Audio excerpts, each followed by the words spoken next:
मित्रों नमस्कार। अब मैं ब्रह्मा जी के पुत्र स्वयंभू मनु के पुत्र वंश की कथा सुनाता हूँ, जिसमें ध्रुव चरित्र का वर्णन आता है। स्वयंभू मनु की पत्नी शतरूपा के गर्भ से प्रियव्रत और उत्तानपाद नाम के दो पुत्र उत्पन्न हुए। उनमें उत्तानपाद के सुनीति तथा सुरुचि नाम की दो भार्याएं थीं। सुनीति बड़ी रानी थी, किंतु सुरुचि पर राजा का अधिक प्यार रहता था। सुनीति के पुत्र ध्रुव का पुत्र उत्पन्न हुआ। सुरुचि के उत्तम नाम का पुत्र उत्पन्न हुआ। एक समय महाराज उत्तानपाद ध्रुव को गोद में लिए बैठे थे कि उसी समय छोटी रानी सुरुचि वहाँ आई और उसने ईर्ष्या तथा क्रोध से युक्त होकर ध्रुव को राजा की गोद से झपट कर नीचे खींच लिया और उत्तम को उनकी गोद में बैठाती हुई बोली, हे मूर्ख, तू राजा की गोद में बैठने का अधिकारी नहीं है। इनकी गोद में वह बालक बैठ सकता है जो मेरी कोख से उत्पन्न हुआ हो। तू मेरी कोख से उत्पन्न नहीं हुआ है, इस कारण तू राज सिंहासन तथा राजा की गोद में बैठने योग्य नहीं है। यदि तेरी इच्छा राज सिंहासन प्राप्त की है तो भगवान नारायण का भजन कर। उनकी कृपा से जब तू मेरे गर्भ से उत्पन्न होगा तभी राजपद को प्राप्त कर सकेगा। अपनी सौतेली माता सुरुचि के ऐसे कठोर वचन सुनकर ध्रुव को बड़ा क्रोध आया। वह चोटिल सर्प की भांति फुफकारी मारते हुए लंबी लंबी सांस लेकर सिसकता हुआ अपनी माता सुनीति के पास गया। सुनीति ने अपने बच्चे को इस दशा में देखकर व्याकुलता से गोद में उठा लिया और उससे रोने का कारण पूछने लगी। जब ध्रुव ने महल के सभी उपस्थित लोगों के सम्मुख अपनी माता सुनीति से सौतेली माता सुरुचि के इस दुर्व्यवहार का दुख सुनाया तो सभी लोग अति दुखी हुए और माता सुनीति का साहस टूट गया। वह शोक से संतप्त होकर फूट फूट कर रोने लगी। उसने रोते हुए अपने पुत्र को समझाया और बोली, हे पुत्र, तुम किसी की इच्छा मत करो। जो दूसरों का बुरा चाहता है भगवान स्वयं उसका बुरा करता है। तुम्हारी सौतेली माता ने जो कुछ कहा है वह सब कुछ सत्य है। मैं तो उनकी नौकरानी हूँ। तू मुझ पर दुर्भाग्यनी से पैदा हुआ है, इसलिए उत्तम के समान राज्य का अधिकारी नहीं हो सकता है और न राजा की गोद में बैठ सकता है। यदि ऐसा चाहता है तो अपनी सौतेली माँ के किए हुए उपदेशों को ग्रहण कर भगवान श्री नारायण की आराधना करो। वे ही संपूर्ण मनोरथों का कार्य करने वाले हैं। उन्हीं की आराधना से तुम्हारे परदादा ब्रह्मा जी ने परम पद प्राप्त किया है और उन्हीं की आराधना से तुम्हारे दादा स्वयंभू मनु ने अनेकों यज्ञ कर उनको प्रसन्न किया है।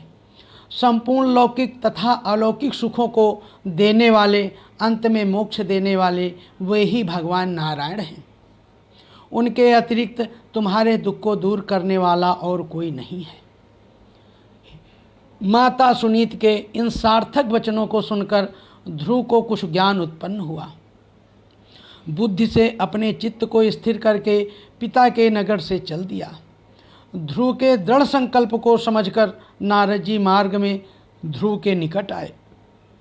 नारद जी ने ध्रुव के सिर पर अपना पवित्र हाथ फेरा तथा बोले, हे बेटा, तुम अपनी 5 वर्ष के हो और इधर कहाँ जाते हो? तुमको अभी खेल कूद ही में प्रसन्न रहना चाहिए।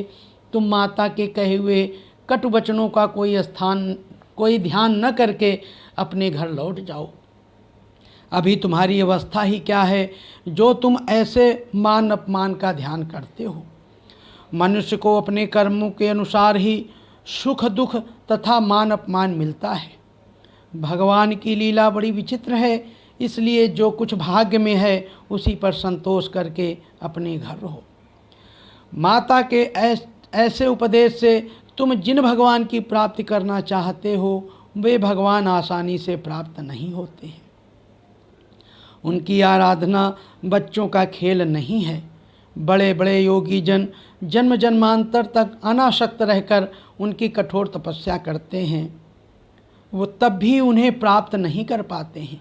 इसलिए तुम व्यर्थ में ही कष्ट सहने के लिए कहीं मत जाओ और अपने घर लौट जाओ। देवर्षि नारद जी के ऐसे मधुर वचन सुनकर ध्रुव बालक बोले, हे भगवान, जिन मनुष्यों को सुख दुख सताते हैं तथा जो सांसारिक भोगों की इच्छा करते हैं, उन्हीं को ये क्लेश कष्ट पहुंचा सकते हैं। उन्हीं लोगों के लिए गृह में रहना आरामदायक है, किंतु मुझ जैसे मूर्ख की बुद्धि वहाँ तक नहीं पहुँचती है। मैं क्षत्रिय हूँ, मेरा स्वभाव भी क्रोधी है। माता सूरज के वचन मेरे हृदय में बाण की भांति पीड़ा दे रहे हैं। इस कारण आपके ये सुखदायक वचन मेरे हृदय को स्पर्श नहीं कर सकते हैं। हे भगवान, आप मुझे तो भगवत प्राप्ति का आसान सा साधन बताइए, जिसे प्राप्त करके फिर किसी की प्राप्ति की इच्छा नहीं रहती। आप ब्रह्मज्ञानी हैं तथा ब्रह्मा जी के पुत्र हैं। आपसे बढ़कर उत्तम गुरु मुझे और कोई नहीं मिल सकता। मेरे सौभाग्य से ही आपके दर्शन प्राप्त हुए हैं। छोटे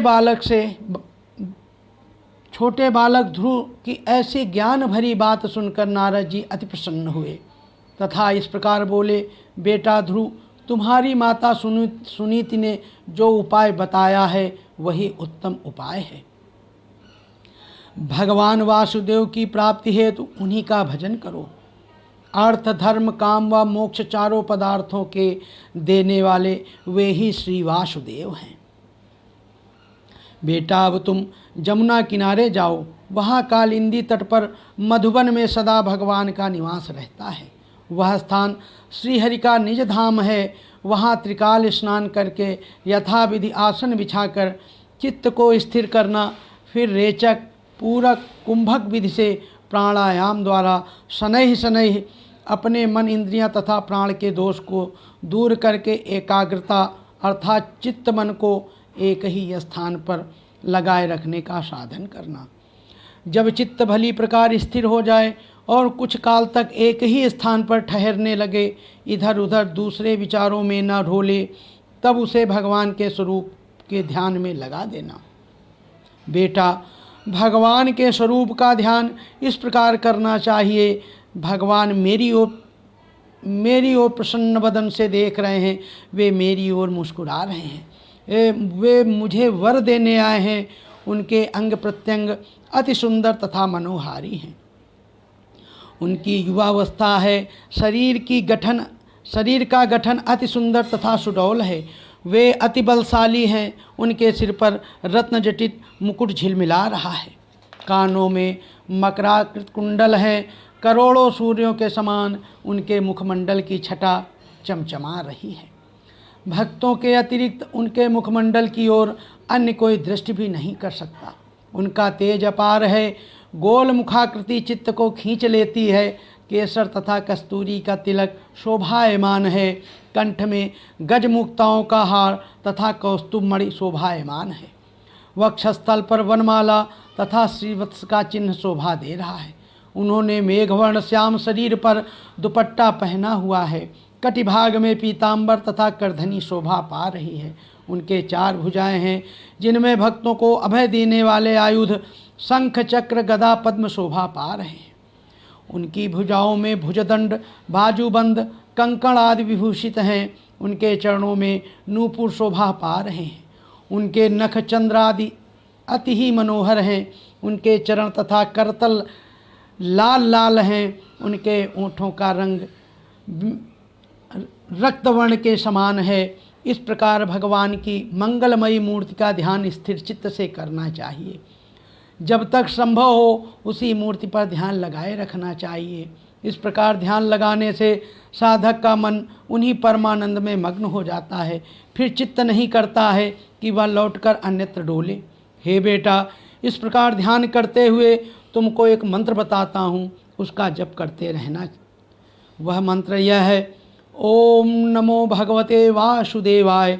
इस मंत्र का 7 रात्रि तक जप करने से मनुष्य आकाश में घूमने वाले सिद्धों का दर्शन प्राप्त कर लेता है।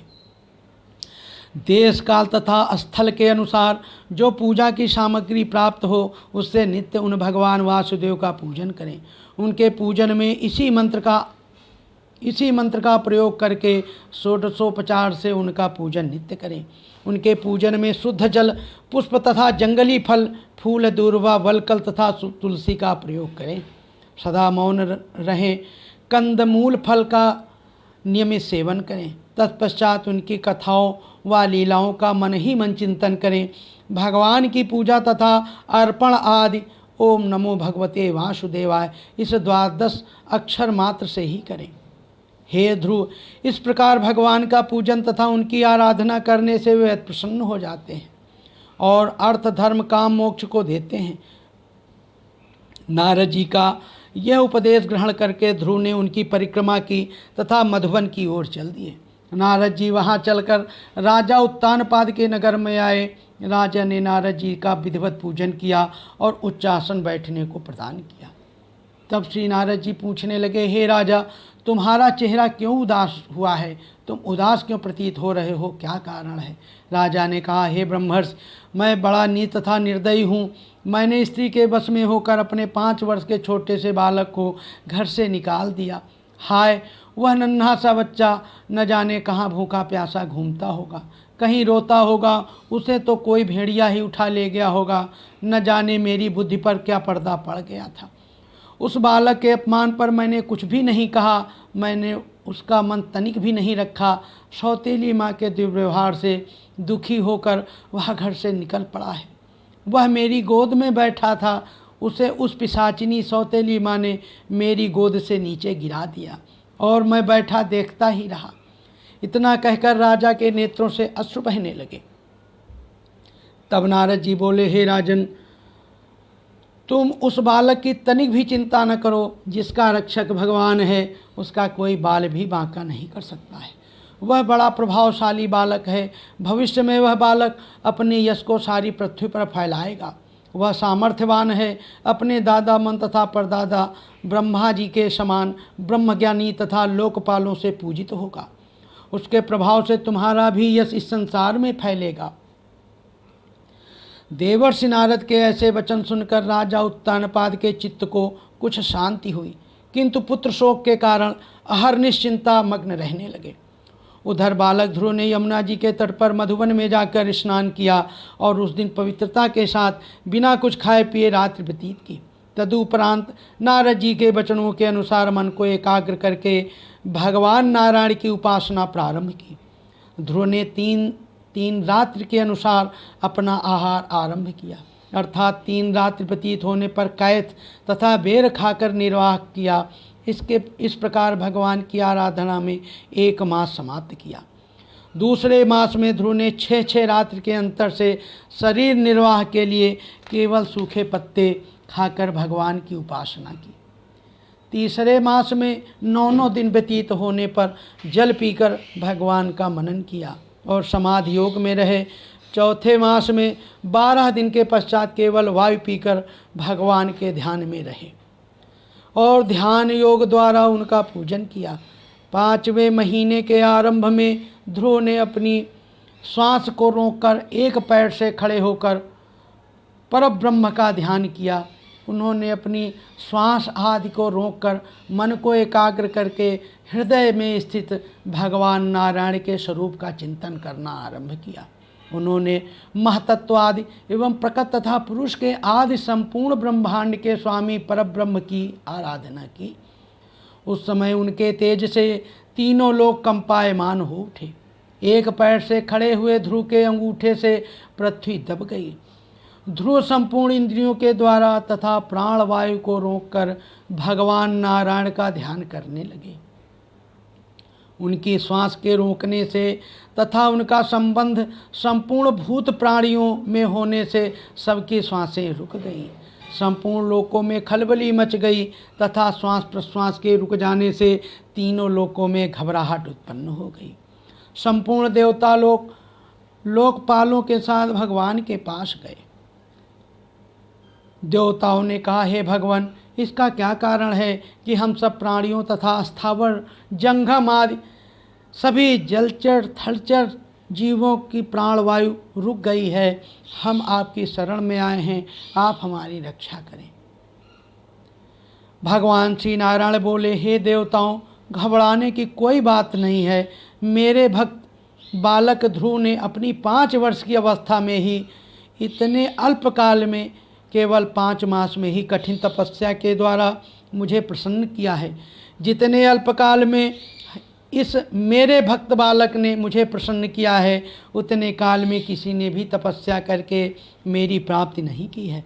वह मेरे में अभेद रूप से लीन हो गया है और मैं विश्वात्मा, इसी कारण उसके श्वास रोकने से विश्व की सभी आत्माओं की श्वास रुक गई है। अब तुम लोग निर्भय होकर अपने अपने लोक को जाओ। मैं अभी तुम्हारा कष्ट निवारण करने के लिए उस बालक ध्रुव के पास जाता हूँ। बोलो भगवान श्री नारायण की जय।